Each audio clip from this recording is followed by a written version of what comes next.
दोस्तों नमस्कार। काफी लंबा समय हो गया है उन पेंशनर्स के लिए जिनके हक में कहीं ना कहीं सुप्रीम कोर्ट की तरफ से जजमेंट निकला है। जिन लोगों ने केस किया था, पिटिशनर को रिलीफ दिया था, और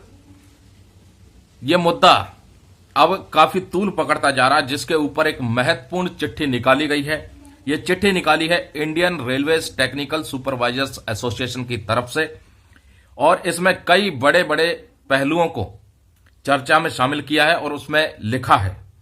दोस्तों, ये चिट्ठी निकाली गई है grant of notional annual increment as due on 1 July 1 January for the pensionary benefits to those employees who have retired oblique retiring on 30th of June and 31st December before drawing the same. ऐसे कर्मचारी या ऐसे pensioner जो 30 जून को retire हो गए हैं या रिटायर होने वाले हैं, या 31 दिसंबर को रिटायर हो गए हैं या रिटायर होने वाले हैं, उनके लिए एक चिट्ठी निकाली गई है। और ये चिट्ठी दी है the secretary department of personnel and training, ministry of personnel, PG and pension, government of India. और इसमें बहुत सी चिट्ठियों का संदर्भ दिया है, ऑनरेबल सुप्रीम कोर्ट के जजमेंट का भी संदर्भ दिया है। Honourable supreme court judgement dated 11 April 2023 in civil appeal number 2471 of 2023, department of personnel and training office memorandum number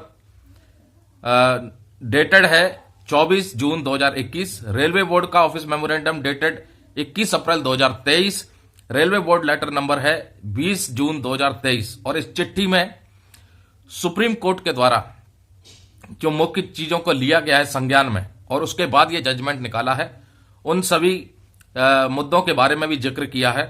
the supreme court was in complete agreement with the view taken by the Madras high court in the case of PIM Perumal and the decision of the following high courts. Following high courts के decision भी आए थे। कौन कौन से high courts के?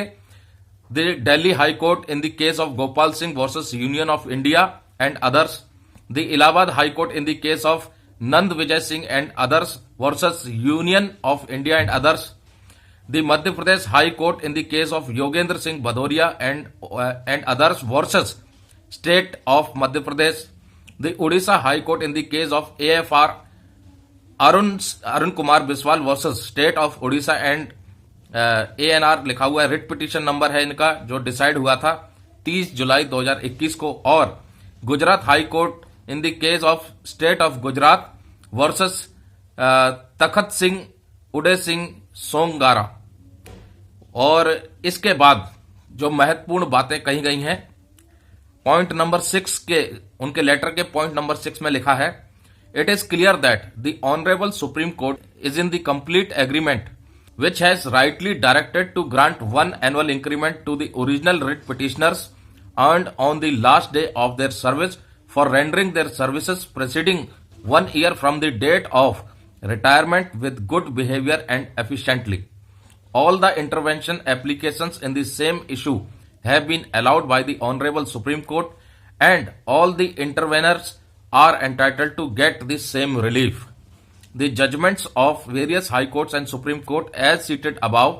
are based on legal grounds quoted therein and have universal application. As such, the same should be applied to all similarly placed retired/retiring employee, irrespective of the fact whether they were original applicant or interveners, or whether they had gone to courts or not, keeping in view the fundamental constitutional rights as stipulated in Article 14, 16 and 13 of Constitution of India. It is therefore requested necessary order may please be issued by Department of Personnel and Training for grant of notional annual increment as due on 1st July and 1st January for the pensionary benefit to those employees who have retiring on 30th of June and 31st of December before drawing the same. Supreme court के agreement के बारे में भी बात किया गया है कि मद्रास हाई कोर्ट का जो जजमेंट था उसको भी उन्होंने एग्री किया। विभिन्न जो कोर्ट हाई कोर्टों की तरफ से इस नोशनल इंक्रीमेंट के मुद्दे पर, नोशनल एनुअल इंक्रीमेंट के मुद्दे पर जो कोई केस हुआ था उसको भी एग्री किया था। और कॉन्स्टिट्यूशनल राइट्स का भी हवाला दिया है कि जो 30 जून और 31 दिसंबर को रिटायर हो गए हैं या रिटायर होने वाले हैं without drawing the annual increment, उनको वो एनुअल इंक्रीमेंट का बेनिफिट दिया जाना चाहिए ताकि वो पेंशनरी बेनिफिट ड्रॉ कर सकें। और ये भी उन्होंने आग्रह किया है कि जब बहुत सी एप्लीकेशन सेम केस में आती हैं तो उनको अलाउ भी की जाती है और उनको सेम रिलीफ दिया भी जाता है। ऐसे में department of personnel and training को अब जल्द से जल्द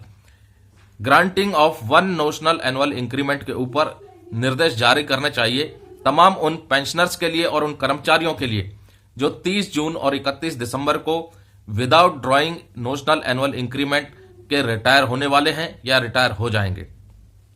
दोस्तों, ये नोशनल इंक्रीमेंट का मुद्दा बहुत ही महत्वपूर्ण मुद्दा है क्योंकि ये डायरेक्टली पेंशन को इफेक्ट करता है, पेंशनरी बेनिफिट को इफेक्ट करता है, क्योंकि एक साल की पूरी अच्छे आचरण के साथ सेवा करने वाले कर्मचारियों को एक एनुअल इंक्रीमेंट का यानी वेतन बढ़ोतरी का लाभ नहीं मिल पा रहा था, जिसकी वजह से लगातार कई एप्लीकेशंस, कई लोगों को कोर्ट के दरवाजे खटखटाने पड़े और सुप्रीम कोर्ट के आदेश के अनुसार कई लोगों को इस पर रिलीफ भी मिला। ऐसे में सवाल खड़ा होता है कि जिन लोगों ने कोर्ट केस नहीं किए उनको भी इस रिलीफ का बेनिफिट मिलना चाहिए, क्योंकि अगर ये सिर्फ कोर्ट केस के आधार पर अगर दिया जाएगा तो फिर सभी लोग फिर कोर्ट के अंदर दरवाजा खटखटाएंगे, कोर्ट में जाएंगे, क्योंकि एक दो व्यक्ति तो है नहीं, हजारों लाखों व्यक्ति ऐसे हैं, हजारों लाखों कर्मचारी ऐसे हैं, हजारों लाखों पेंशनर ऐसे हैं जो 30 जून और 31 दिसंबर को रिटायर होने वाले हैं या रिटायर हो चुके हैं विदाउट टेकिंग एनुअल इंक्रीमेंट, जो उनका फंडामेंटल राइट है according to supreme court judgement. तमाम लीगल ग्राउंड्स को ध्यान में रखते हुए सुप्रीम कोर्ट ने यह व्यू लिया था कि एक annual increment, notional increment petitioner को देना चाहिए, क्योंकि उसने अच्छी सेवा की है, अच्छे आचरण के साथ सेवा की है, पूरी 1 साल की सर्विस उसने दी है। और विभिन्न हाई कोर्टों का भी जो जजमेंट था वो भी यही कहता है। और काफी लंबा समय हो गया इसके ऊपर सामूहिक तौर पर यानी सार्वजनिक तौर पर निर्देश अभी तक नहीं निकले हैं, जिसको लेकर के ये जो रेलवे की सुपरवाइजर एसोसिएशन है उन्होंने एक पत्र लिखा है और कहा है कि जल्द से जल्द वो निर्देश जारी किए जाएं ताकि उन कर्मचारियों को और पेंशन भोगियों के लिए इसको एक लीगल ग्राउंड दे दिया जाए for granting 1 notional annual increment, जो रिटायर हो रहे हैं 30 जून और 31 दिसंबर को और जो रिटायर हो चुके हैं 30 जून और 31 दिसंबर को बिना वेतन बढ़ोतरी लिए। तो दोस्तों, उम्मीद है कि सरकार इसके ऊपर जल्द से जल्द फैसला कर देगी और department of personnel and training की तरफ से जल्द ही इसके ऊपर निर्देश आ जाएंगे, क्योंकि ऑलरेडी ये मुद्दा एडवांस स्टेज में चल रहा है। नमस्कार दोस्तों, जय हिंद, जय भारत।